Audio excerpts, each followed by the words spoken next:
What's up, guys? We have a very special video for you today. We're going to be going over my 4 favorite moves that wide receivers can use at the top of the route to beat zone coverage, press man coverage, off man coverage, a physical DB, pretty much every single coverage look that you're going to see. So I hope this video helps you guys out. Hope it could teach you a few new things. But also, fellas, if you would like to train with us this offseason, we are coming out to 15 different cities across the country for 2-day-long QB and wide receiver training camps. So check out that very first link in the description below if you'd like some more information on how you can sign up. We're going to be coming out to San Francisco, California. That camp is completely sold out, but then we'll be heading out to Miami, Florida, Las Vegas, Nevada, Charlotte, North Carolina, Portland, Oregon, Dallas, Texas, Nashville, Tennessee, Chicago, Illinois, Buffalo, New York, Atlanta, Georgia, Houston, Texas, Philadelphia, Pennsylvania, Detroit, Michigan, Boise, Idaho, and Los Angeles, California. So again, if you guys would like some more information, want to learn how you can sign up, check out that very first link in the description below. Let's get started with this video. All right, guys, so the first move that I want to go over today is going to be this triple rocker step here from CeeDee Lamb on this post route. So I'm going to play this thing full speed, and then we'll break it down. So when he comes off, a triple rocker step is pretty much exactly how it sounds. I'm sure a lot of you are familiar with just a regular rocker step move, but this triple rocker step is something that we don't normally talk a lot about on this channel. So a normal rocker step would be that you step with the side of the foot to the break that you are going. So if you're breaking to the inside, you would step with your inside foot first. It would be a short, like kind of not choppy step, but it would be a step that's a hard step inside your body frame, and you would push off of that step to fake in the opposite direction, selling like we're maybe trying to run, an out route, a corner route, somebody to get this DB to jump, to give us more room and a bigger throwing window to the inside. Now, a triple rocker step is where you just do one extra step before that. So you want to step opposite of where you are going first. So what I mean by that is you see how CeeDee Lamb here at the top of the break, he gives the first hard cut is with his outside foot. It's like a normal post. So why would anybody do this triple rocker step? So we're going to talk about the reason why, the situation you want to use this move, and then obviously break down the technique of it. But the reason why you would decide to choose this move is to sell an actual rocker step like out route, for example. So like let's say maybe CeeDee Lamb a couple times this game has had like a 10-yard speed out that he's ran. Maybe he's ran like a higher angle corner, whatever the situation may be. Maybe he runs that a lot on film, and a great move that you can use on a 10-yard out would be a regular rocker step. So if you're running an out route or a corner route and you're trying to use this rocker step, what foot would you step with first? You would step with the outside foot first. You see a lot of receivers like Cooper Kupp, like Justin Jefferson use this rocker step and this triple rocker step to just keep that DB guessing and not to be predictable. Because you could use a lot of different moves at the top of the route, but if you're predictable with the moves, that's a very, very easy way for this DB to get an easy read on us. So we step opposite from where we are breaking first. So you see how he steps at the outside foot. It's a hard step. It's inside of his body frame. A lot of wide receivers, when they do these moves at the top of the break, they step very, very wide with their feet because they're trying to sell it, like they're trying to overdo it. But guys, when you step really wide, yeah, you might sell it. Yeah, you might step outside the DB's frame. But if we're trying to cut off of my opposite foot and we're trying to sell in the opposite direction, when you step too wide, you're not going to be able to push and get your body to that direction to sell it. It's going to be a very, very weak and a very, very slow cut. So the first and second step of this move, they have to be hard steps, but they have to be inside your body frame, just slightly outside of your shoulders, I would say.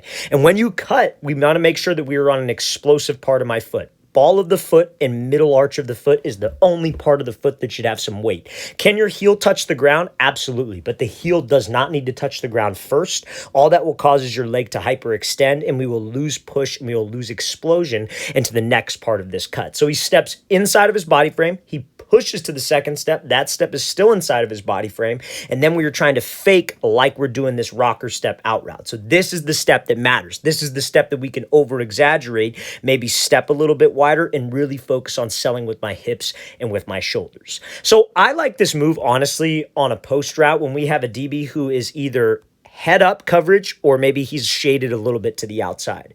Like I said, we're trying to make him think that we were running an out route, a corner route to his leverage to widen him. And remember, when he's outside leverage like this, what does he usually have to the inside? He usually has some kind of safety help, right? So we're trying to make a bigger throwing window for my quarterback. I don't want to just take off and just go run the post and have this DB right on my hip and have this safety right here. That's a tough throw, and that's a throw the quarterback probably will not make. So this triple rocker step is a good way to build off of a regular rocker step post to sell.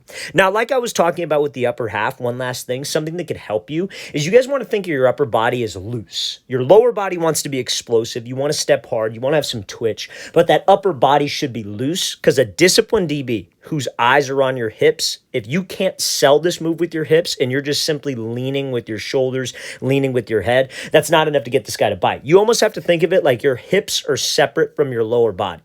You were trying to turn your belly button opposite of where you are breaking. And if you could turn your belly button facing in this direction, this can get that DB to widen because it looks more so like an out route. The DBs will always say like, oh, your hips don't lie. That's why they're going to watch our hips.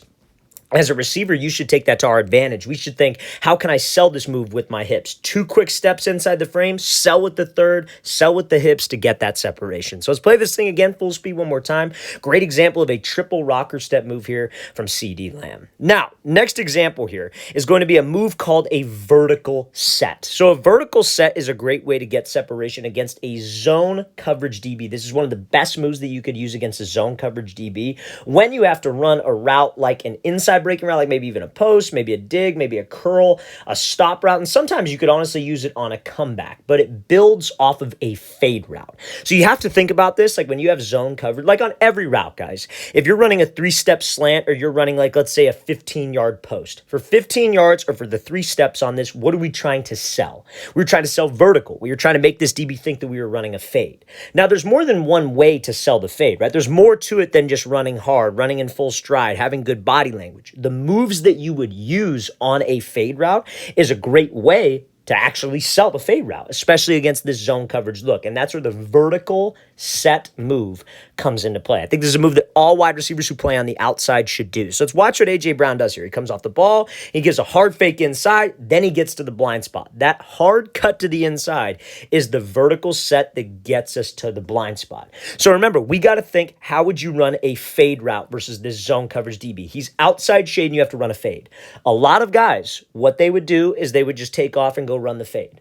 They would try to just run around. Now, guys, when a DB is outside shade and in zone, he is literally playing you that way. So what you're trying to do does not happen. So we cannot get around him, get to the blind spot. He's going to keep that leverage and try to squeeze us to the sideline. So if we were running a fade, what we would want to try to do is we would want to try to attack his front hip. They call that his near hip. So if you hear another coach say near hip, they essentially just mean his front hip. And we're trying to step on his toes the best we can. And we were trying to give him a hard move to the inside like so. They call it a vertical set. It's almost like a rocker step, but I would just think of it as one step with your inside foot. And we were trying to make my body turn, almost getting into his line of vision because his eyes are looking to the inside, either reading the quarterback's drop, the eyes, the number 2 receiver, whatever the case may be. So we're trying to get into his line of vision to maybe make him think it's a post so we could slip out and stay as tight as we can to him and still give my quarterback some room to fade me rather than just try to run around him. It's a way to kind of almost get him to crash down so we have space outside.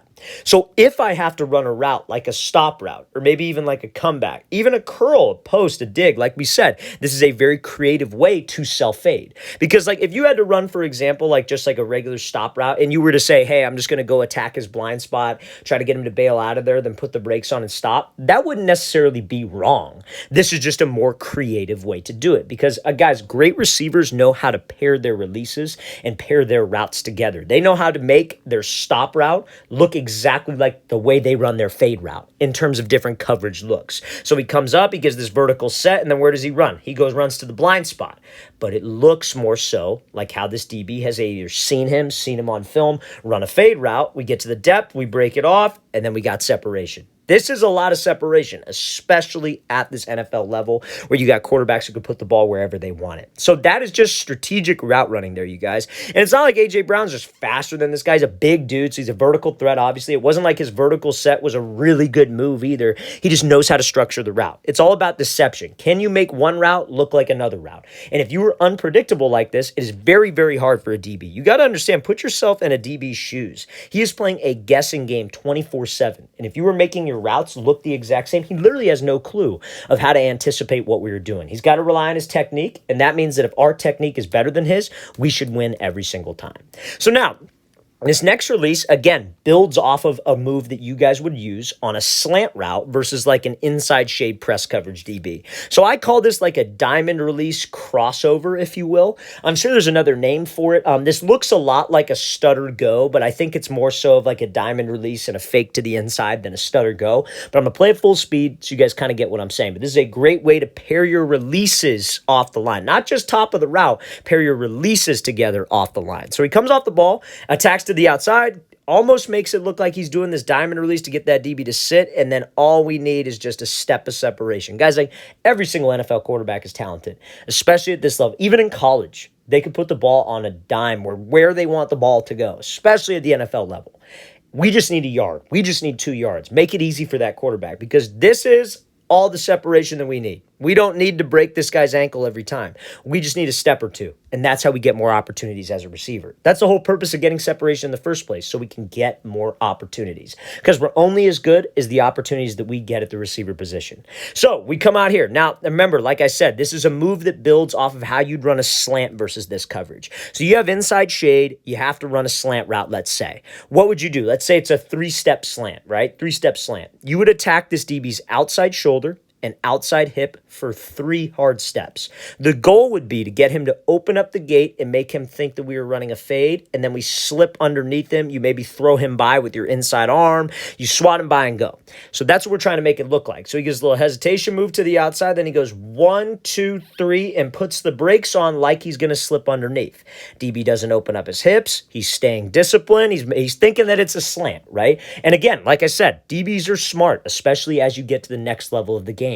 They watch a lot of film. They know tendencies that receivers have. They know what receivers' top releases are so they can expect it in different situations. So if you guys can find ways to pair your releases together, DBs have no chance because they can't predict what we are doing. A great DB is a great guesser. And if we don't let him guess what we're doing because we don't give it away, it's very, very tough to stop us, right? So he puts the brakes on. Like we said, he goes here, 1, 2, 3, 4. And he gives this little jab to the inside. It's not a crazy jab. It's not this crazy move where he's selling it. DB doesn't break his ankles. He just hesitates for a second. And when we could get him to hesitate and even get his cleats out of the grass like this, that's how we get a step on him. So it's a diamond release crossover. If I was teaching this in basic terms, let's forget about the slide for a second. I would teach it. You would take 3 steps, 1, 2, 3, 4. It would be 4 steps. You would go right, left, right, jab with the inside left, and then take off to the outside. Make it look like the diamond release. So this is a great release that wide receivers can use, especially I recommend this on a fade route, I would say, but there's a way that you can make your fade route look like a slant route, just like how you would make your slant route look like that fade route. Great job there by Cooks winning on that ball. Okay, so now, this next move for wide receivers that I want to go over, and this is something that all you guys should know how to do because I guarantee it, as you get a little bit older, if you don't have this in your playbook already, you're going to need to learn how to run a post out. Some people call it a blaze out, and we're going to talk about why they call it a blaze out route. And then some people call this a martini route because it looks like a martini glass. I've heard that phrase used before, but essentially it's not a post corner, it's a post out route. So you have to get flat back at 90 degrees. And Waddle runs this just about as good as you can. So he comes off the ball here, he breaks to the post, flattens this thing right out.